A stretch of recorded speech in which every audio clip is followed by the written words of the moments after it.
असली अर्थ में भगवान के मंदिर में वही पहुंचता है जो धन्यवाद देने जाता है, मांगने नहीं। मोह से भरा हुआ इंसान एक सपने की तरह है। यह तब तक ही सच लगता है जब तक आप अज्ञान की नींद में सो रहे होते हैं। जब नींद खुलती है तो इसकी कोई सत्ता नहीं रह जाती है।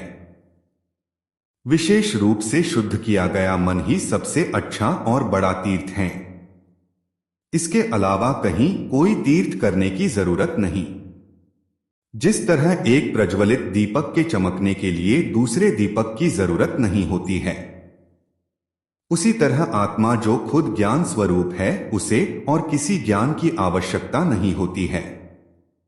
अपने खुद के ज्ञान के लिए अज्ञान के कारण आत्मा सीमित लगती है, लेकिन जब अज्ञान का अंधेरा मिट जाता है तब आत्मा के वास्तविक स्वरूप का ज्ञान हो जाता है। जैसे बादलों के हट जाने पर सूर्य दिखाई देने लगता है। हर व्यक्ति को यह समझना चाहिए कि आत्मा एक राजा के समान है जो शरीर, इंद्रियों, मन, बुद्धि से बिल्कुल अलग है। आत्मा इन सबका साक्षी स्वरूप है। जब मन में सच जानने की जिज्ञासा पैदा हो जाए तो दुनिया की चीजें अर्थहीन लगती हैं।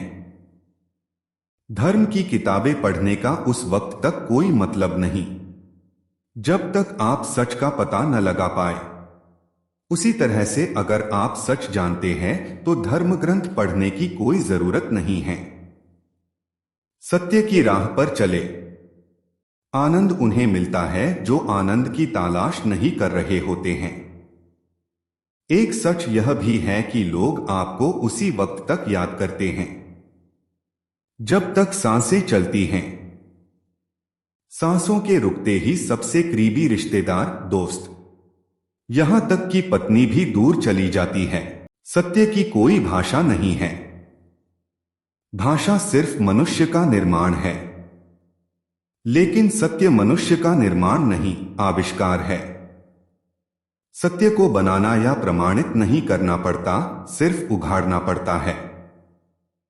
सत्य की परिभाषा क्या है? सत्य की इतनी ही परिभाषा है कि जो सदा था, जो सदा है और जो सदा रहेगा, यह परम सत्य है। लोग आपको उसी समय तक याद करते हैं जब तक आपकी सांसें चलती हैं। इन सांसों के रुकते ही आपके करीबी रिश्तेदार, दोस्त और यहां तक कि पत्नी भी दूर चली जाती है।